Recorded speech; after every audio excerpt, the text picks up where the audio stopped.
So this is some dishes. I went to a tag sale, and this woman had these dishes, and they were very good dishes. Well, half of them were broken. So I evaluated it. It goes for about $50, even with the good and the broken one. I said, you know what? I don't want this box in my house. I put it up for 20. I had 10 people. Seriously, and I'm not kidding you. Put it up at 10 o'clock in the morning. By 8 o'clock at night, I met the woman at Starbucks, and she was happy as a clam. Now, here's the key. She collects dishes. So do all the other 10 people that messaged me. I had 15 sets of dishes to sell.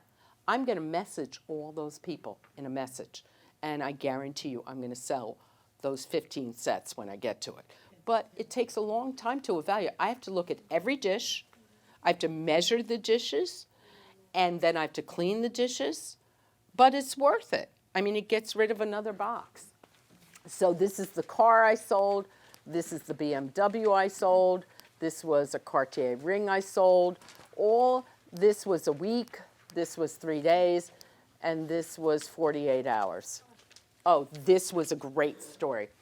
So I see this on Marketplace, a Tiffany clock. No battery. She says to me, well, it has no battery and you can just put the battery in. No. It's not working. I'm not buying it. I'm not even meeting you. Get a battery and I'll meet you. She called me back and she said, guess what? I tried to get a battery, put a battery in, it's not working.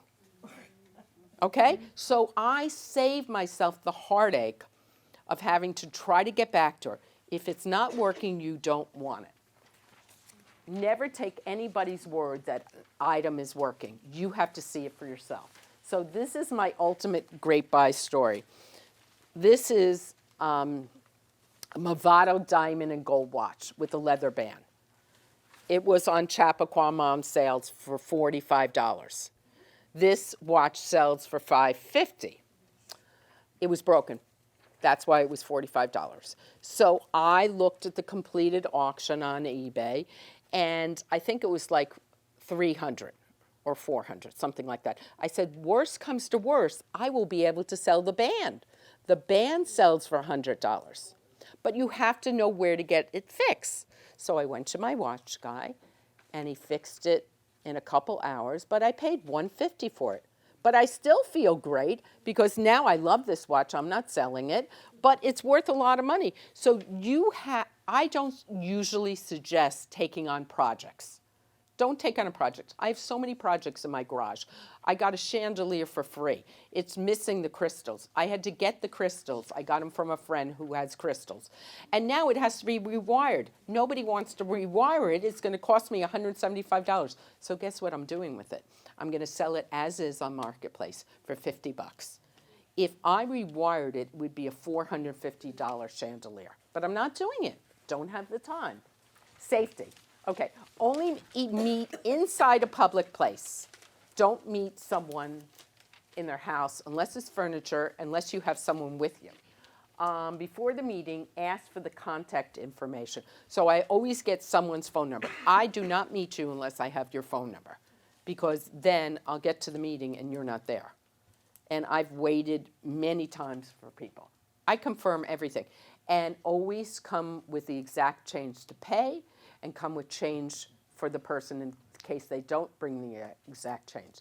So when someone's giving me money, I count the money. There are many times that people have shorted us money. So you count every nickel. Do not have anybody drop off money and you have the item in front of your front door. How many times have people been shorted money, right? Oh, I'm sorry, I didn't count right. No, you did. You did. We know you did. It's, you're short $30. How could you be short $30? I count everything and I make sure they count. Inspect all the items before buying. The funniest situation I have, and I being one of the administrators of the page, I was selling all the boys' clothes. The woman had a kid, 4-year-old, and she had a 12-year-old. She didn't have enough money with her. I was in Taza, Millwood, and she said, do you mind watching my kid while I want a cash card? Are you kidding me? Do I mind? What? I don't even know you, lady. She goes, but you're the administrator of the page. It got me scared. Then another time, a woman said to me, I'm going to meet you. I have jewelry. Meet me at Citibank. Do not meet anybody at a bank. She had me go into her cash deposit box with her and showed me all her jewelry. I have to tell you, it was the most exhilarating day of my life. This woman had jewelry like you would not believe, and she's pulling out the jewelry to sell. It was unbelievable. But please be safe and do not take anybody to your bank, your safety deposit box, your home. Don't have anybody go in your car with you. Many times people say, come in my car with me. No, I'm not getting in your car. And I'm not meeting you at 10 o'clock at night.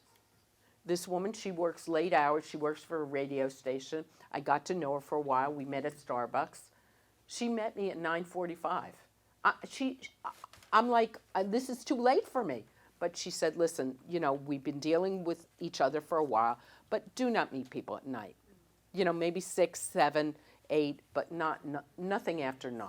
Do not meet in a parking lot. First of all, you're exchanging money. People are watching. Cars are coming by. Everybody says, meet me in the parking lot. I say no. When you are handing someone money or you are handing someone an item, you have control. All of you now have control. You will only meet people where you want to meet people. Do not be unsafe. Want to see more? Then reach out to me.